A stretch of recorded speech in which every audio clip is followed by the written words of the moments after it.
बोलो धर्मपुरी जी महाराज की, बोलो मोहनपुरी जी महाराज की, बोलिए जगरामपुरी जी महाराज की, बोलो प्रतापपुरी जी महाराज की, बोलिए नारायणपुरी जी महाराज की, बोलो जेठदास जी महाराज की, बोलो संत श्री राम मनोहर दास जी महाराज की, बोलो सभी संतों की।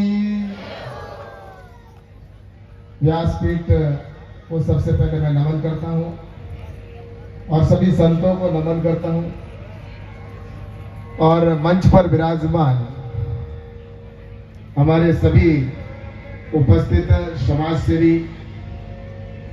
जिलाध्यक्ष आदरणीय स्वरूप सिंह जी खारा, पूर्व जिलाध्यक्ष आदुराम जी, बालाराम जी और रूपाराम जी प्रधान साहब और सभी मंच पर बैठे अतिथिगण और सामने बैठे सभी भक्त भाविकों, उपस्थित सभी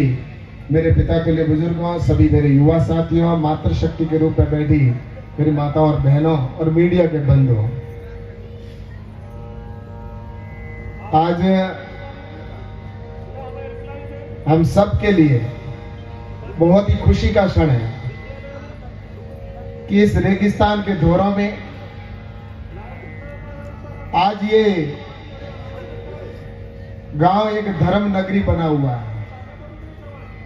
और इसके लिए मैं आदरणीय 1008 जगरामपुरी जी महाराज, जो बहुत ही सरल व्यक्तित्व के धनी हैं और हम सब के गुरुवर भी हैं,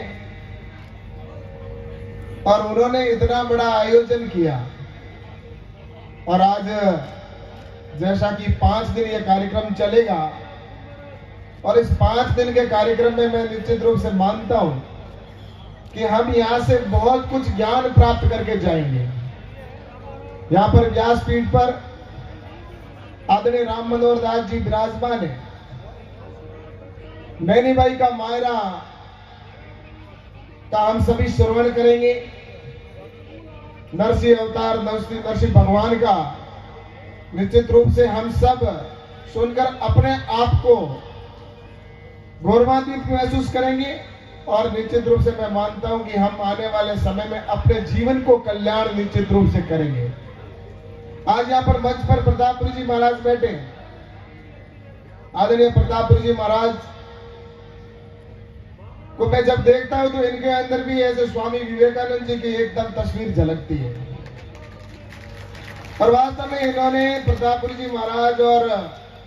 जगरामपुरी जी महाराज का जो एक मैं देखता हूं, सभी संत जो हमारे मंच पर बैठे हैं वो वास्तव में इस क्षेत्र के लिए हमारे धर्म की, जिस तरह से अभी सनातन धर्म की बात की गई, उस धर्म की ध्वजा को आगे बढ़ाने का काम कर रहे हैं। और मैं आप सबसे कहना चाहूंगा कि इस समय जब ये कथा का वाचन होगा और वो जो भाग्यशाली होगा वही इस कथा को सुन पाएगा। जिसके किस्मत में नहीं है वो ये कथा नहीं सुन पाएगा। किसी भी सूरत के अंदर चाहकर भी अगर उसके भाग्य में है तो वो व्यक्ति कहीं दूर गया हुआ है तो भी वो इस समय यहाँ पर आ जाएगा। और अगर उसके किस्मत में ये कथा सुनने का अगर नहीं है तो यहाँ बैठा है तो भी ऐसा काम पड़ेगा कि उसको यहाँ से जाना पड़ेगा। और कुछ लोग ऐसे होते हैं जिनके पड़ोस के अंदर जाकर वो सो जाएंगे, जैसे ही कथा शुरू होगी उनको नींद आना शुरू हो जाएगी। और यहाँ पर बैठकर भी कई ऐसे मैं देखता हूँ, यहाँ बैठने के बाद भी वो कथा का श्रवण पूरा नहीं कर पाते क्योंकि उनको नींद आना शुरू हो जाती है। और वो जब नींद आती है तो जो उनको सुनना चाहिए, जो शब्द सुनने चाहिए, वो उनके कथा में से निकल जाते हैं। अभी यहाँ पर मेरी बहनें बहुत बड़ी संख्या के अंदर बैठी थी, लेकिन ये कथा सुनने का भाग्य ये जो मेरी बहनें यहाँ पर बैठी उनके हैं। और मेरे को ये विश्वास है कि धर्म के नाम पर अगर देखा जाए, मैं कई कथाओं के अंदर जाता हूं, आप भी गए होंगे कथा सुनने के लिए, लेकिन वहां पर पुरुषों से ज्यादा संख्या हमें मेरी बहनों की और माताओं बहनों की देखने को मिलती है, क्योंकि माताओं बहनों के अंदर धर्म के प्रति बहुत ज्यादा एक अथाह उनके अंदर होता है, जो धर्म के अंदर विश्वास रखती है। हाँ, आज कलश यात्रा निकाली, मेरी बहनें यहाँ पर आई हुई है और कलश यात्रा के अंदर बहुत ही जोश और उत्साह के साथ में सभी यहाँ पर उपस्थित है। और आज मैं आप सबसे कहना चाहता हूं कि जब हम यहाँ पर कथा का श्रवण कर रहे हैं और ये जो यहाँ पर इतना बड़ा कार्यक्रम का आयोजन हुआ है, इस कार्यक्रम के अंदर जब हम यहाँ पर बैठकर इस कथा को सुनेंगे तो मेरा आप सबसे एक विनम्र आग्रह रहेगा कि उसके बाद बीच में उठने का प्रयास ना करें। एक व्यक्ति उठता है तो उसका पूरा ध्यान दूसरे व्यक्ति को भी भंग करने का वो काम करता है। और इसलिए मैं आप सबसे कहना चाहता हूं कि कथा में आए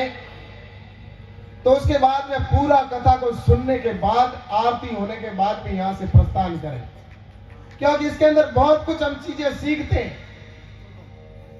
इस कथा के अंदर ऐसी ऐसी बातें हमारे सामने आती है जो हमारे जीवन के अंदर कभी न कभी उसको अगर हम लागू कर लें, एक बात भी अगर अपन ने जीवन में इस कथा की अगर ग्रहण कर ली तो हमारा जीवन धन्य हो जाता है। और आज तो यहाँ पर ये ऐसा मंच सजा है जिसके अंदर साधु संत भी बैठे हैं और संत स्वयं कथा वाचन कर रहे हैं। और मैं आपसे कहना चाहूंगा कि आज इस समय, जैसा कि हम सभी गुरुदेव के चरणों में हैं और मुझसे पूर्व वक्ताओं ने बहुत कुछ कहा गुरुदेव के बारे में, और वास्तव में जिसके गुरु नहीं होता वो व्यक्ति कहीं न कहीं मुझे लगता है कि जीवन के अंदर उसने अगर सब कुछ पा लिया, लेकिन उसने अगर गुरु नहीं बनाया तो उसने कुछ भी नहीं पाया। वो जैसा खाली हाथ आया वैसे ही खाली हाथ गया। उसने इस जगह पर उसने भौतिक अगर उसने लाभ ले लिया होगा, लेकिन उनके अंदर का जो था वो यहीं पर जो जैसा आया खाली हाथ गया, उससे कुछ भी नहीं प्राप्त किया। इसलिए गुरुदेव यहाँ पर हमारे मंच पर बैठे हैं और मैं आपसे कहना चाहता हूं, अभी तो हमारे गुरुदेव हैं, गुरु गोविंद दो खड़े काके लागू पाए, बलिहारी गुरु आपने जो गोविंद दियो बताए। तो गुरुदेव, अगर हम भगवान की खोज करते हैं, घूमने जाते हैं, कई लोग पहाड़ों में जाते हैं, कई लोग तपस्या करते हैं, लेकिन वास्तव में गुरु वो तपस्या करके किसको देख रहे हैं और वो क्या प्राप्त करना चाहते हैं? वो अंत में भगवान को प्राप्त करना चाहते हैं और भगवान के अंदर जिस तरह से वो विलीन हो जाना चाहते हैं कि वो हमेशा हमेशा के लिए मुक्त मोक्ष मिल जाए, उसके लिए वो प्रयास करते हैं। और मैं आप सबसे कहना चाहूंगा कि गुरुदेव, हमारे यहाँ पर आपने कभी भगवान का, जैसे भगवान श्री राम, कभी लोग कहते हैं क्या आपने भगवान को देखा? लेकिन मैं कहना चाहता हूं कि भगवान को निश्चित रूप से, जिसकी आंखें अगर मन से देखती है तो उनको भगवान निश्चित रूप से दिखता है। देखने वाले की श्रद्धा के ऊपर निर्भर करता है कि वो भगवान में कितना विश्वास करता है। और आज इस समय हमारा जो सनातन धर्म है, वह सनातन धर्म आज सबसे पुराना हमारा धर्म है। और अभी बालाराम जी कह रहे थे हमारी सबसे पुरानी संस्कृति, निश्चित रूप से मैं कहना चाहता हूं कि संस्कृति हमारे हिंदुस्तान की सबसे पुरानी है। और सबसे पुरानी अगर भाषा भी है कोई इस विश्व की, संसार की, तो वो भी तमिल की है भाषा। इसलिए मैं आपसे कहना चाहता हूं, हिंदुस्तान की हमारी कई सदियां आए, कई गए, और भगवान श्री राम का योग और कृष्ण भगवान का योग। और इस तरह से मैं आपसे कहना चाहता हूं, यहां जब आप आए हो तो ध्यान लगाकर पढ़ना, ध्यान लगाकर, माफी चाहूंगा, सुनना। और जो व्यक्ति ध्यान लगाकर सुनता है, ध्यान लगाकर देखता है, ध्यान लगाकर कोई काम करता है, तो उसको सिद्धि प्राप्त होती ही है। और मैं आपसे कहना चाहूंगा कि एक बार भगवान श्री राम, माफी चाहूंगा, भगवान श्री कृष्ण और अर्जुन स्वयंवर के अंदर, जब वो अर्जुन गए थे, द्रौपदी से शादी का स्वयंवर रचा गया, और उस स्वयंवर के अंदर जब ये बात आई कि तीर पानी के अंदर देखकर मारना है, मछली की आंख में लगेगा, वही द्रौपदी से शादी करेगा, ऐसे में स्वयंवर के अंदर अर्जुन भी गए, अन्य भी कई राजा महाराजा गए। तो उस समय कृष्ण भगवान अर्जुन के साथ थे। तो अर्जुन ने कृष्ण ने अर्जुन से कहा, कृष्ण भगवान ने, कि अर्जुन ध्यान लगाकर तीर लगाना, अगर ध्यान चूक गया तो धैर्य तेरा तुम्हारा जो निशाना है वो चूक जाएगा। तब उन्होंने कहा, अर्जुन ने कृष्ण भगवान से, कि मैं क्यों चिंता करूं जब मेरे साथ भगवान श्री कृष्ण स्वयं मेरे साथ खड़े, तो मुझे कोई परवाह नहीं, मेरा निशाना तो वैसे ही सही लगेगा। तब कृष्ण भगवान ने कहा कि नहीं, ध्यान तो तुम्हें ही लगाना होगा, मैं तो सिर्फ एक सीमा तक तुम्हारा साथ दूंगा, कर्म तो तुम्हें ही करना होगा। और उस समय कृष्ण भगवान ने कहा, उस समय अर्जुन ने कहा, तो कृष्ण भगवान आप फिर मेरे साथ क्यों हो, आप क्या करोगे मेरे लिए? तब कृष्ण भगवान ने कहा कि मैं तुम्हारे पानी को स्थिर रखने का काम करूंगा, जिस पानी के अंदर तुम देख कर तीर मारोगे, अगर वह पानी हिल गया तो तुम्हारा तीर चूक जाएगा, इसलिए मैं पानी को स्थिर रखने का काम मैं करूंगा, लेकिन निशाना तुम्हें साधना होगा ध्यान लगाकर। तो भगवान निश्चित रूप से हमारे साथ खड़े हैं, लेकिन उसी व्यक्ति के साथ खड़े रहेंगे जो अपने कर्म के ऊपर विश्वास रखता है और कर्म को लेकर आगे बढ़ता है। इसलिए मैं आपसे कहना चाहता हूं कि भगवान निश्चित रूप से हमारे साथ है, लेकिन एक सीमा तक हमारे साथ है, लेकिन काम करना और कर्म करना और ध्यान लगाकर यहाँ पर श्रवण करके और कथा को सुन के जाना, ये तो हमारे हाथ में है। इसलिए ऐसे यहाँ पर आज ये भव्य कार्यक्रम आयोजित किया जा रहा है। 5 दिन आने वाले समय में हमारे गुरुदेव के आशीर्वाद से यह कार्यक्रम का आयोजन होगा, और निश्चित रूप से मैं आज यहाँ पर इस समय गुरुदेव को बहुत बहुत धन्यवाद दूंगा कि ऐसे गुरुदेव मिले हमारे को। और वास्तव में मैं आपसे कहना चाहता हूं कि आज तो हमारे को गुरुदेव इतने सरल हैं, चाहे यहाँ पर मंच पे जितने गुरुदेव बैठे 1 मिनट लगाते हैं हमारे को, अगर हम जाकर कहें गुरुदेव मेरे को आप शिष्य बना दो, तो वो सिर्फ इतना कहते हैं, हाँ बेटा तू शिष्य है, और कान में कुछ 2 मंत्र कहेंगे और उसके बाद में तुम शिष्य बन गए। इससे ज्यादा गुरुदेव कोई दक्षिणा नहीं लेते हैं क्या? इससे ज्यादा कुछ नहीं लेते। लेकिन गुरुदेव मैं आपसे कहना चाहता हूं कि पहले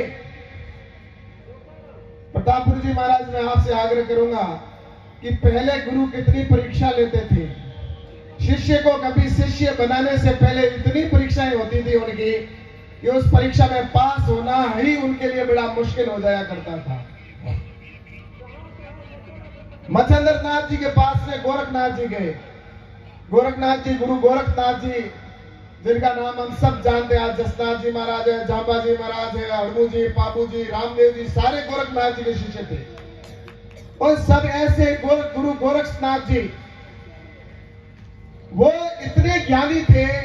उन्होंने भी जब उनको गुरु दक्षिणा पूरी हुई तो उस समय वो जब गुरु दक्षिणा के लिए गुरुदेव के पास में गए, गुरुदेव मैंने तो पूरी शिक्षा प्राप्त कर ली, अब मुझे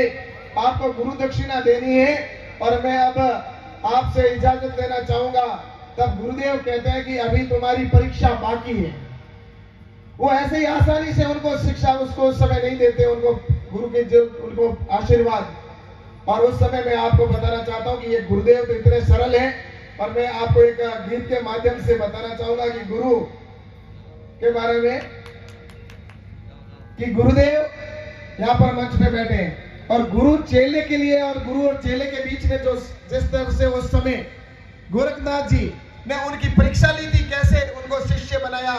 उसके लिए कितना उन्होंने उसके ज्ञान को उन्होंने उस समय परीक्षा के अंदर पास करने के लिए कहा कि ये परीक्षा पास करनी है।